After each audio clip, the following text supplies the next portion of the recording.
지난 주간에는 2025년도 캄보디아 단기 선교를 은혜 가운데 다녀왔습니다. 올해는 캄보디아 수도 푸놈펜을 중심으로 푸놈펜의 새기쁨 교회와 북쪽의 두 개의 지역 니멋 오말 교회와 테바뜨레아 교회, 또 남쪽으로 두 개 지역인 돈여이 교회와 뚜로페안톰 교회를 섬기고 다녀왔습니다. 열악한 환경 속에서도 복음을 증거하고 헌신한 모든 선교 대원들과 또 현지 사역자들 섬기시는 교회 위에 하늘의 축복이 임하실 줄 믿습니다. 현지를 방문해 보니 교회들마다 하나님의 인도하심의 손길을 피부로 느낄 수가 있었습니다. 올해 처음으로 섬기는 니멋 오말 교회는 사역자의 아내 되시는 분이 선생님으로 또 봉사하고 있다 보니까 학교에 가서 450명 앞에 두고 저희가 또 전도할 수 있는 이러한 은혜를 나눴습니다. 또 그 아이들이 교회까지 와서 너무나 많은 아이들이 몰려와 아예 1부와 2부로 나눠 가지고 어린이 사역을 진행한 곳이 니멋 오말 교회였습니다. 또한 테바뜨레아 교회는 이름 그대로 우리가 쓰는 테바 공동체와 똑같은 테바뜨레아 이 지역 이름이 붙어 있었습니다. 그래서 여기서 마찬가지로 학교 사역을 해서 저희가 한 350명 학생들 모아놓고 또 복음을 증거하였고, 이 지역은 그 메콩강 주변에 있는 지역입니다. 그러다 보니까 메콩강이 건기 때에는, 비가 안 올 때에는 그냥 다닐 수가 있는데 비가 오면은 섬으로 고립되는 아주 척박한 낙후된 이런 섬 같은 곳이 있었습니다. 지금은 우기철이라 저희가 배를 타고 들어가야 되는데, 그러다 보니까 거기는 교회도 없는 이런 지역입니다. 저희가 그 지역까지 들어가서 또 학생들 모아두고 또 복음을 증거했던 이러한 교회가 테바뜨레아 교회 사역이었습니다. 또 남쪽으로 내려오면은 저희가 항상 섬겼던 돈여이 교회가 있습니다. 돈여이 교회는 아주 성실한 목사님이 교회를 잘 이렇게 섬기고 계시는데, 저희가 해마다 와서 우리 선교팀들이 노방정도하고 학생들 주일학교 사역하는 걸 보고 이번에는 돈여이 교회 성도님들이 우리 노방전도팀과 같이 나가서 함께 전도할 수 있는 이런 은혜가 넘쳤던 것이 돈여이 교회입니다. 뿐만 아니라 작년부터 시작한 뚜로페안톰 교회는 아이들도 많이 왔을 뿐만 아니라 초청한 어른들이 한 50명 정도가 와가지고 교회에 와서 또 은혜롭게 예배드리고 함께할 수 있었던 축복의 시간들이 되었습니다. 저는 이러한 교회들을 보면서 얼마나 하나님의 힘이, 능력이 강하게 역사하시는가를 깨달을 수가 있었습니다. 특별히 푸놈펜에 있는 우리 새기쁨 교회는 사실 이 도시는 시골만큼 전도할 때 문도 잘 안 열어주고 이분들이 좀 그렇습니다. 그럼에도 불구하고 갑자기 방학이 되어서, 우리나라와 달리 캄보디아는 공적인 이런 겨울방학, 여름방학이 없이 추석 때 한 2주간 쉬고 설날 때 2주간 쉬고 뭐 이런 식이랍니다. 그런데 이번에 저희가 갔는데 나라에서 갑자기 방학을 해라 해가지고 이 푸놈펜에 있는 학생들이 학교를 못 가는 겁니다. 저희가 이렇게 봉사로 가니까 학생들이 몰려가지고 학생들 한 80여 명, 또 우리 청소년들과 함께 아주 힘차게 또 하나님이 예비하신 일꾼들 통해서 은혜롭게 사역을 잘 감당하고 왔습니다. 하나님의 은혜 가운데 우리 교회가 캄보디아 선교를 이렇게 할 때 하나님께서 함께 해주시고 또 천국 복음 사역에 그 길을 열어주시는 줄 믿습니다. 이제 은혜 가운데 성장한 캄보디아 선교가 잘하면 올해 저희가 이제 캄보디아 선교센터를 착공할 수 있지 않을까 이렇게 생각을 합니다. 그러면 더욱더 이제는 선교센터를 통하여서 복음 전하는 일에 크게 열려지게 되고 확장되게 될 줄 믿습니다. 이 같은 캄보디아 선교의 은혜를 받으면서 오늘 말씀 가지고 함께 은혜를 나누려고 합니다. 오늘 본문 사도행전 19장 20절을 보면 이와 같이 주의 말씀이 힘이 있어 흥왕하여 세력을 얻으니라 이렇게 말씀하고 있습니다. 이 사도행전 19장은 바울 사도가 3차 전도여행 때 에베소에서 주의 복음을 증거했던 사역이 기록된 장이 사도행전 19장입니다. 에베소에서 두란노 서원에서 2년 동안 머물면서 말씀을 가르쳤던 그런 사도 바울, 이때 하나님의 은혜가 임하여서 바울이 복음을 증거할 때 놀라운 능력, 이적, 그리하여 병마도 떠나가고 마귀도 쫓겨나는 이런 역사가 임했던 겁니다. 마치 우리가 캄보디아 선교 가서 복음 증거할 때 그들이 예수님을 믿는 회개 역사가 임했던 것처럼 병든 자가 나아지고 하나님의 역사하심을 느꼈던 것처럼 2000년 전 에베소 교회도 마찬가지로 이와 같이 동일한 역사가 임하게 된 것입니다. 오늘 이 시간 우리는 사도행전 19장에 있는 말씀 가지고 주의 말씀이 힘이 있어 흥왕하여 세력을 얻는 주의 말씀이 어떤 말씀인가, 이 시간 말씀을 살펴보면서 은혜를 나누고 또 그 말씀을 힘입어서 세상 승리하시는 저와 여러분들이 되시기를 주님의 이름으로 축원합니다. 그렇다면 힘이 있어 흥왕하여 세력을 얻는 주의 말씀은 어떠한 말씀입니까? 먼저는 두려움을 주는 말씀입니다. 사도행전 19장 17절을 보면 에베소에 사는 유대인과 헬라인들이 다 이 일을 알고 두려워하며 주 예수의 이름을 높이고 이렇게 얘기합니다. 에베소에 사는 유대인과 헬라인들이 이 일을 알고 두려워하여서 주의 이름을 높였다라는 내용입니다. 그렇다면 이 일은 어떤 일입니까? 저희가 읽지는 않았지만 앞에서 언급해드린 대로 사도 바울에게 하나님의 능력이 임하게 되니까 그의 손수건만 갖다 대도 병자가 나았다 이렇게 이야기하는 겁니다. 얼마나 사도 바울의 능력이 강했으면 사도 바울의 손수건만 가지고, 바울이 간 것도 아니고 손수건만 가지고 환자에게 갖다 놨는데 환자가 나았다라는 거예요. 오늘부터 저한테 손수건 달라고 하지 마시고, 저는 바울처럼 능력이 없어서 안 낫습니다. 손수건 달라 하지 마시고 하나님의 능력이 바울에게 임하니까 이렇게 병이 나았다라는 것 아닙니까? 귀신이 쫓겨나갔다라는 거예요. 그런데 그 다음에 한 가지 사건이 더 있었습니다. 그 사건을 보면서 유대인과 헬라인들이 두려움을 갖게 되었다라는 겁니다. 그 사건이 뭐냐면 그 에베소에는 유대인의 한 제사장 스게와와 7 아들들이 살았다라는 겁니다. 제사장이라는 직분을 맡은 사람은 하나님께 제사 드리는, 예배 드리는 일을 하는 사람인데 이제 이스라엘이 멸망하고 흩어지다 보니까 제사장임에도 불구하고 에베소 지역에 살았던 겁니다. 그런데 이렇게 어려움을 겪다 보니까 하나님이 주신 사명은 다 망각하고 제사장 가문임에도 불구하고 세상 법대로 살았다라는 것 아닙니까? 스게와의 7 아들들이 그래서 세상 법에 따라서 에베소 사람들이 따르는 마술에 심취한 것입니다.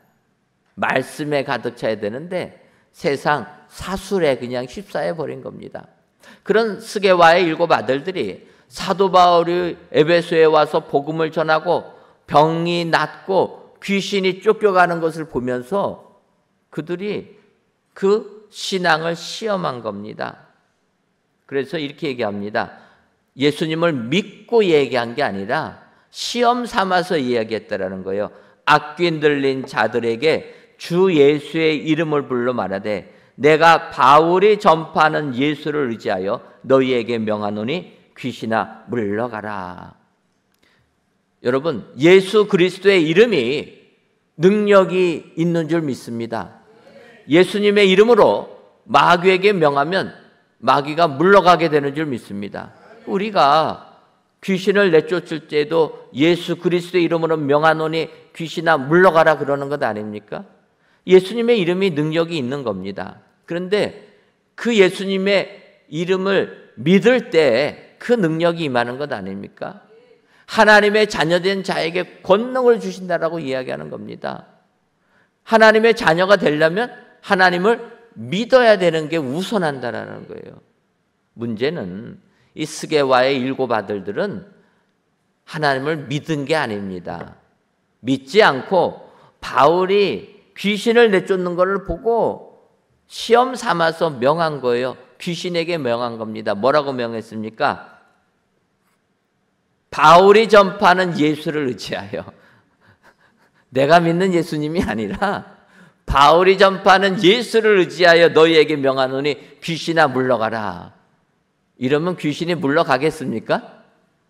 아니다라는 겁니다. 사도행전 19장 15절과 16절을 보니 악귀가 대답하여 이르되 내가 예수도 알고 바울도 알거니와 너희는 누구냐 하며 악귀 들린 사람이 그들에게 뛰어올라 눌러 이기니 그들이 상하여 벗은 몸으로 그 집에서 도망하는지라.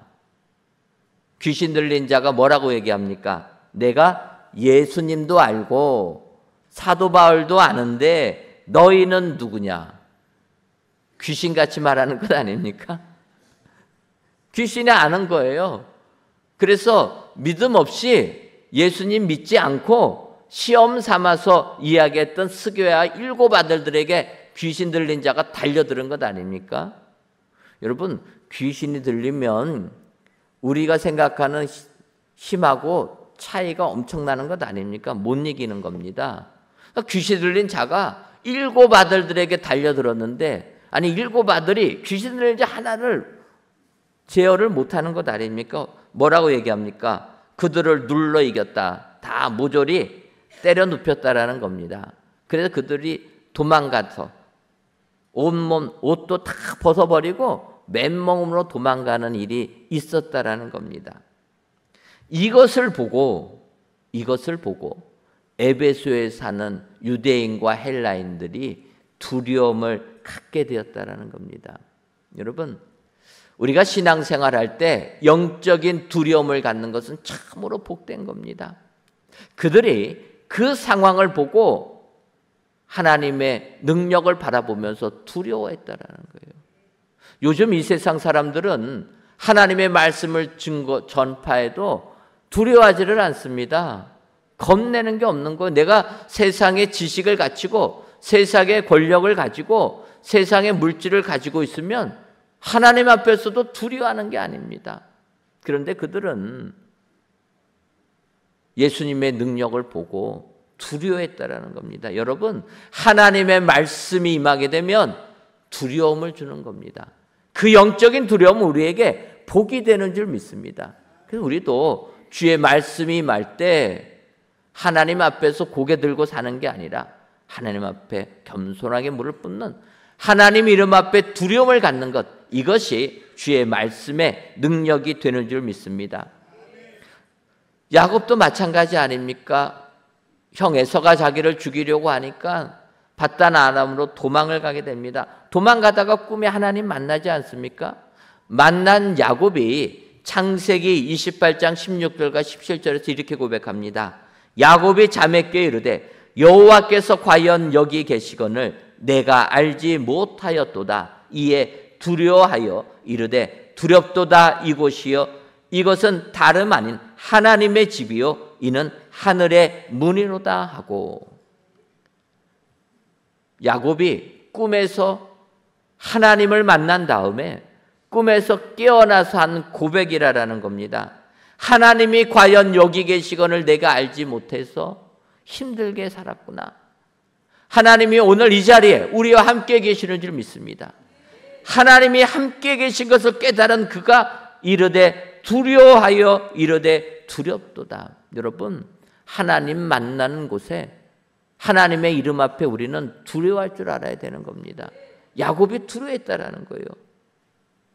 이러한 두려움이 있을 때 야곱은 세상 하나님과 동행하며 믿음의 조상이 되는 축복을 받아 누리게 되는 줄 믿습니다. 주의 말씀이 임할 때 그들에게 두려움이 있었다. 이 두려움은 영적인 두려움이요 그들에게 구원을 주는 축복의 두려움이 되는 줄 믿습니다. 오늘도 힘이 있는 주의 말씀이 저와 여러분들 삶 가운데 임하여서 영적인 두려움을 가지고 우리가 믿음 생활 승리하는 저와 여러분들이 되시기를 주님의 이름으로 축원합니다. 다음으로 힘 있는 주의 말씀은 자복하게 하는 말씀이라 이렇게 이야기하고 있습니다. 사도행전 19장 18절을 보면 믿은 사람들이 많이 와서 자복하여 행한 일을 알리어 이렇게 얘기합니다. 이 구절을 새 번역에서는 그리고 신도가 된 많은 사람이 와서 자기들이 한 일을 자백하고 공개하였다 이 얘기하는 겁니다. 여러분, 하나님의 말씀이 우리 가운데 들어오게 되면 우리는 우리의 죄를 바라보게 되는 줄 압니다. 하나님이 없을 때는 내 멋대로 죄 짓고 살면서도 그게 죄인지도 모르고 살지 않습니까? 예수님을 영접하고 나니까 이 죄가 보이는 겁니다. 죄가 보이게 되면 우리는 죄를 깨닫고 하나님께 고백을 합니다. 회개하면서 나의 죄를 고백하는 거예요. 그러나 오늘 이 에베소에 있는 성도들은 하나님 앞에서 자복하는 뿐만 아니라 행한 일을 알리었다. 하나님께 자백하는 것뿐만 아니라 공개했다라는 거예요. 여러분, 우리가 이 땅을 살면서 내 죄를 하나님 앞에 회개하는 것 할 수 있습니다. 그러나 사람인지라 내 죄를 세상 사람들에게 공개적으로 알리는 것은 힘들어하는 것 아닙니까? 사람은 죄를 지면 죄를 감추려고 하는 게 사람의 본성이라는 겁니다. 그래서 다윗이 밧세바를 범한다면 어떡합니까? 밧세바를 범한 죄가 드러날까 봐 남편 우리아를 죽이는 것 아닙니까? 죄를 졌으면 회개를 해야 되는데 회개하지 아니하고 오히려 죄를 감추고 속이려고 하는 게 이 사람의 본성이라는 겁니다. 이것은 아간도 마찬가지라는 겁니다. 이스라엘 백성들이 이제 광야 40년 생활을 끝내고 가나안 땅에 입성하려고 합니다. 이때 여호수아가 이스라엘 백성들을 이끌고 첫 성 여리고성을 함락하지 않습니까? 여리고성을 무너뜨릴 때 하나님이 여호수아에게 한 말씀이 있습니다. 너희들 여리고성 무너뜨릴 때 그 성에 나에게 바친 것, 내가 구별한 것들은 구별하라라는 겁니다. 당시 적을 무너뜨리면 그 모든 전리품을 승자가 갖는 것 아닙니까? 그러나 여리고성을 무너뜨릴 때는 하나님께 바치라라는 거, 첫성이니까. 우리가 초태생을 하나님께 제물로 바쳤던 것처럼 가나안 땅의 첫성 여리고성은 내 것이라는 거예요. 하나님 거라는 겁니다. 많은 성을 너네들이 다 함락하겠지만 첫성 여리고성은 나에게 바치라. 그래서 너희들이 전리품으로 취하지 말고 하나님께 드리라라고 하나님이 말씀하신 겁니다. 그래서 여리고성을 무너뜨려서 하나님께 다 바친 걸로 알았는데 문제는 그렇지 않지 않았습니까? 여리고성을 무너뜨린 다음에 이스라엘 백성이 아이성을 침략하려고 합니다. 아이성은 작은 성이었습니다. 그러니까 백성들이 얘기하는 거예요. 이런 작은 성은 조금만 보내도 우리가 이길 수 있습니다. 그래서 여호수아가 3,000명의 군대를 보냅니다. 결과는 어떻게 됩니까? 처참하게 패배한 거예요. 패했다는 이야기를 듣고 백성들의 마음이 녹아서 물같이 되었다. 이렇게 성경이 표현합니다. 이때 여호수아가 충격을 받아서 여호수아와 많은 장로님들이 함께 모여서 땅에 엎드려 티끌을 뒤집어 쓰고 기도를 하는 겁니다. 그때 하나님께서 여호수아서 7장 11절에 이스라엘이 범죄하여 내가 그들에게 명령한 나의 언약을 어겼으며 또한 그들이 온전히 바친 물건을 가져가고 도둑질하며 속이고 그것을 그들의 물건들 가운데에 두었느니라. 아이성의 전투에서 패한 이유를 하나님이 말씀하시는 겁니다. 너희들 첫 성 여리고는 나에게 바치는 성이라 말하지 않았느냐? 그런데 어떡하느냐? 너희들이 그것을 어겨서 도둑질하며 속이고 그것을 그들의 물건 가운데 두었느니라. 그 말을 하나님이 하시는 겁니다. 그러면서 너는 일어나서 백성을 거룩하게 하여 이르기를 너희는 내일을 위하여 스스로 거룩하게 하라. 내일 범죄자를 찾아내겠다 하나님이 말씀하시는 겁니다. 그래서 여호수아가 아침에 일찍이 일어나서 이제 이스라엘 지파들을 모으는 겁니다. 이스라엘 지파를 모으는 것을 봤으면 아간이 이때 죄를 자백해야 되는 것 아닙니까? 우리 민족이 첫 성 여리고는 무너뜨렸지만 조그만한 성 아이성에게 패배를 당한 것 아간은 느껴야 되는 거라는 겁니다. 내가 하나님 앞에 범죄하니까 난공불락의 여리고 성은 우리가 이겼는데 작은 성이라고 하는 아이성에서는 우리가 패했구나. 나의 잘못이구나. 아간이 깨닫고 자백을 했어야 되는데 회개하지 않았던 겁니다. 감추려고 하는 것 아닙니까? 아침에 12지파를 모아서 제비를 뽑겠다. 죄인이 누군지 찾아내겠다 할 때도 아간은 나서지 않습니다. 그래서 제비를 뽑으니까 유다지파가 뽑히는 겁니다. 점점 아간에게 나오는 것 아닙니까? 그러면 아간이 죄를 고백해야 되는데 그럴 때도 하지 않습니다. 12지파 중에서 유다지파가 뽑히고 유다지파 중에서 세라지파가 뽑힙니다. 세라지파 중에서 삽디라 가문이 또 마지막으로 뽑히게 됩니다. 거의 다 왔습니다. 그런데도 아간은 자기의 죄를 감추기만 했다는 거예요. 죄를 고백하는 것 쉽지가 않은 겁니다. 결국 삽디 가문 작은 숫자 모여서 제비를 뽑으니까 아간이 뽑힌 겁니다.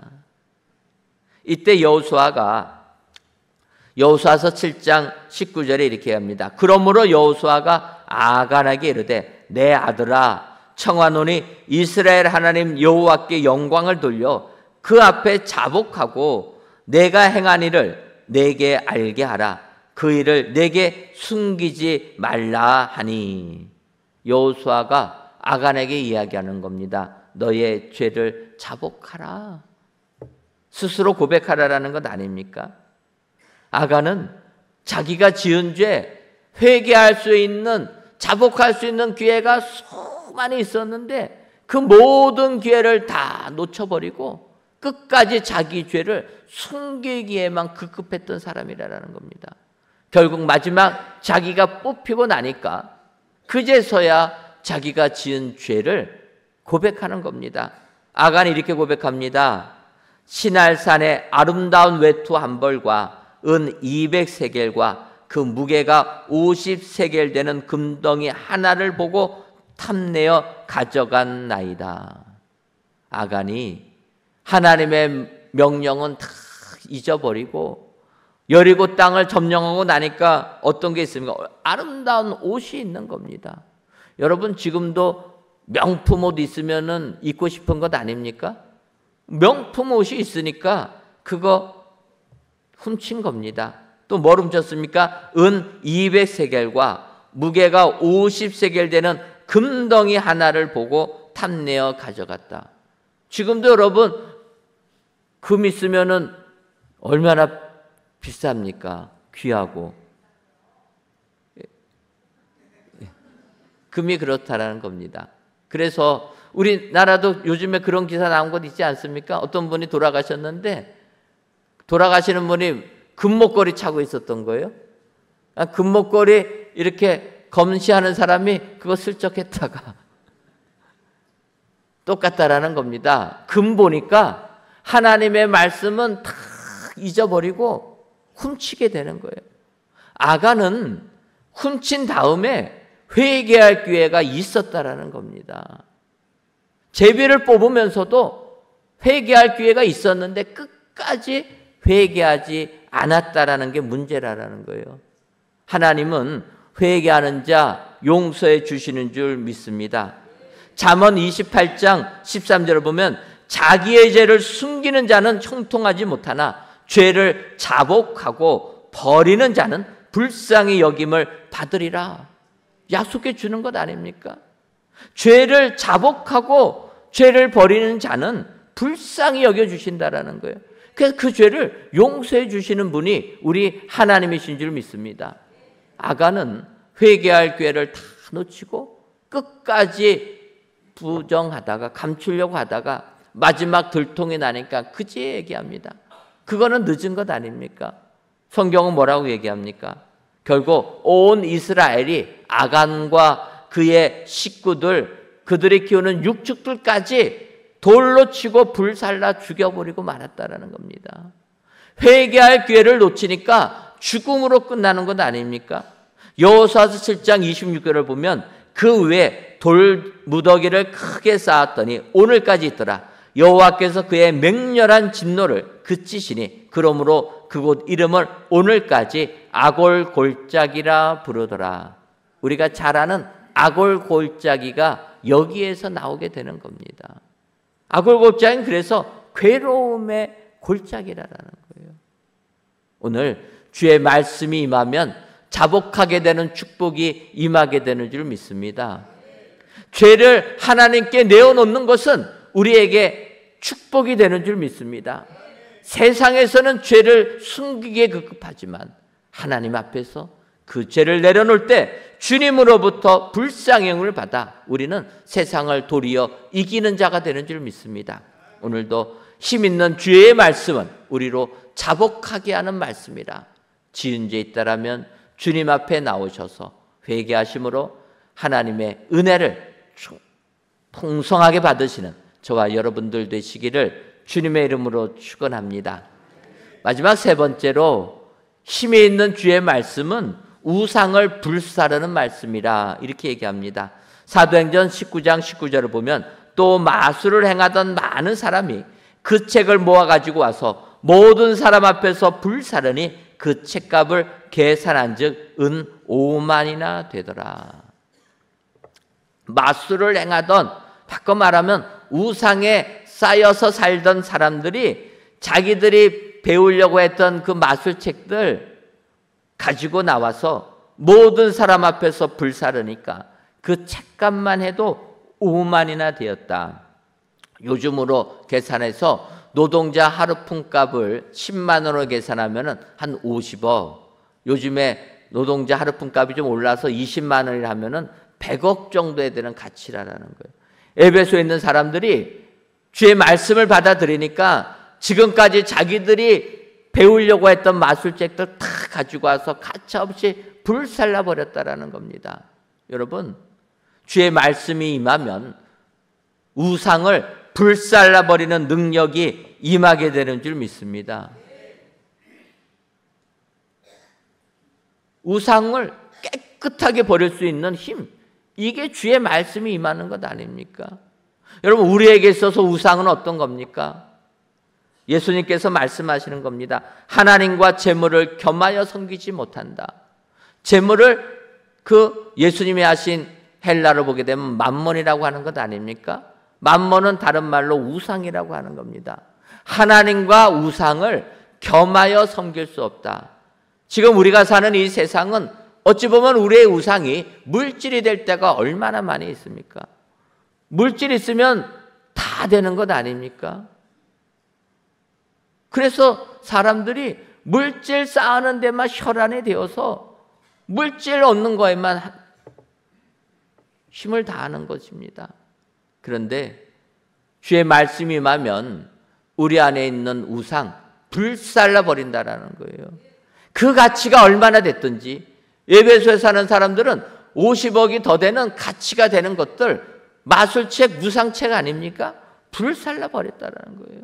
우리에게도 이 같은 결단이 있어야 될 줄 믿습니다.